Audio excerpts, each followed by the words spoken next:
دنیا کی زندگی میں ایمان کے ان درجوں پر فائز ہونے کے لیے جہاں اللہ انسان کا مقصود بھی ہو، مطلوب بھی ہو اور معبود بھی ہو، اللہ انسان کی پیاس بھی ہو، اس کی پکار بھی ہو، اس کا سکون بھی ہو اور اس کا اطمینان بھی ہو، اللہ تعالیٰ نے انسان کو دنیا کی پیچیدگیوں سے نکلنے کے لیے زبردست فارمولہ سورہ آل عمران کی آیت نمبر 164 میں اللہ فرماتے ہیں وَيُزَكِّيهِمْ وَيُعَلِّمُهُمُ الْكِتَابَ وَالْحِكْمَةَ۔ تین چیزوں کو مان کر اس پر اپنی زندگی کو گامزن کر کے انسان دنیا کی تکلیف، غموم اور ہموم سے نکل کر سکون اور اطمینان کی اور ایمان اور احسان کے درجوں پر فائز ہو سکتا ہے، جس کا پہلا سٹیج یزکیہم تزکیہ ہے۔ نفس کو ہر اس عیب سے پاک کرنے کا اس سلسلے کا نام ہے جس میں انسان تکبر، حسد، صغر الہمہ، کمزوری، ڈپریشن، بزدلی، قائری کا شکار ہو جاتا ہے، لوگوں کو اپنا الہ بنا لیتا ہے اور دنیا کے پیچھے ہی لگ کے اس کی عبادت میں گامزن ہو جاتا ہے۔ وہ سمجھتا ہے لوگوں اور مال سے ہی اس کی زندگی کامل بھی ہوگی اور اس کا دلی سکون اس تکمیل تک پہنچ جائے گا جس کی تلاش کے لیے وہ اس دنیا میں بھیجا گیا تھا۔ اس پروسیس کو، اس پروسیجر کو تزکیۃ النفس کہتے ہیں، نفس کو پاک کرنا، اور یہاں پر اپنے دل کے اندر اللہ کی یاد کو، اس سے امید کو، اس سے محبت کو، اس سے رجا، اس سے ڈرنا، اس پر توکل رکھنا، کامل اعتماد رکھنا کہ اللہ کی ذات ہی ہے جو کل تھی، آج ہے اور ہمیشہ رہے گی، اس کو اپنے اندر پختہ کرنا۔ اس پروسیس سے جب انسان گزر جائے گا تو اسے دوسرے پروسیس میں انٹر ہونا چاہیے جو ہے تعلیم، یعلمہم الکتاب۔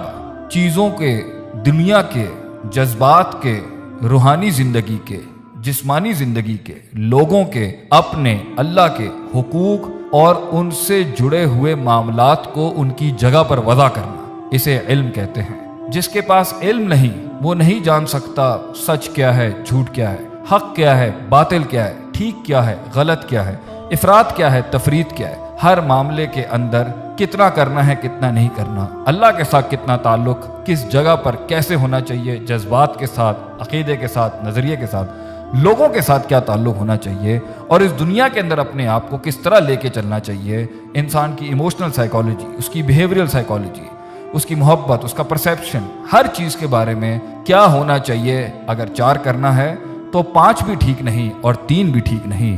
وضع الشیء علی موضعہ، چیزوں کو اس کی جگہ پر رکھنا، یہ ہے علم۔ اور قرآن اور حدیث کے علاوہ یہ سٹینڈرڈ اور یہ ایکولیبریم کوئی نہیں دے سکتا۔ تو اس لیے ہمیں کتاب و سنت کو سیکھنا پڑے گا، پہلے اپنی نفس کی اندر کی ان غلاظتوں کو صاف کرنے کے لیے، تاکہ ہم اللہ کی راہ میں اللہ کے ساتھ جڑ جائیں، اس سے ہمارا سکون جڑ جائے، اس سے ہمارا اطمینان جڑ جائے۔ پھر ہم وہ علم سیکھیں جس سے ہم لوگوں کی ویلیوز جان سکیں، ہم اللہ کے حقوق جان سکیں، اس کی ویلیو جان سکیں اور اپنے جسم کی ویلیو جان سکیں اور اپنے جذبات کی ویلیوز جان سکیں اور اس دنیا کی ویلیوز جان سکیں۔ اور تیسرا پروسیس اس دنیا میں اپنے آپ کو کامل کرنے کے لیے، ایمان کے اس درجے کو احسان بنانے کے لیے ہے حکمہ۔ اپنے علم کو استعمال کیسے کرنا ہے، لوگوں کو اپنی بات کی طرف کیسے بلانا ہے، کیسے اپنے علم کو منوانا ہے، کیسے چیزوں کو کرنا ہے، کس طریقے سے اس دین کے رستے کے اندر لوگوں کو اس پروسیس پر گامزن کرنا ہے، تاکہ ایک انسان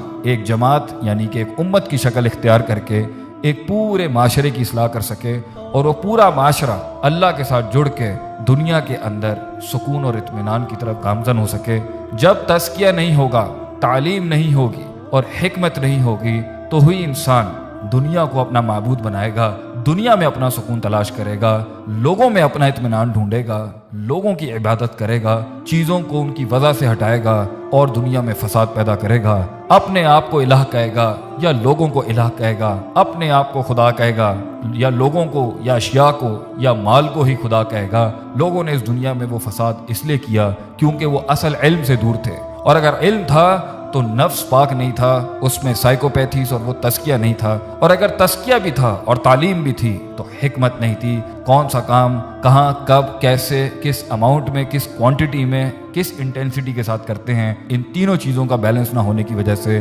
انسان بحیثیت ایک امت، انسان بحیثیت ایک جماعت، انسان بحیثیت ایک فرد سکون اور اطمینان اس نیچرل بیلنس سے دور ہو گیا۔ اللہ تعالی ہمیں اپنی زندگی میں اللہ کی دی ہوئی ان تعلیمات پر عمل کرنے کی توفیق عطا فرمائے، تاکہ ہم خود کو اور اس دنیا کو سکون کا اور اللہ کے ساتھ اطمینان کا ایک گھر بنا سکیں۔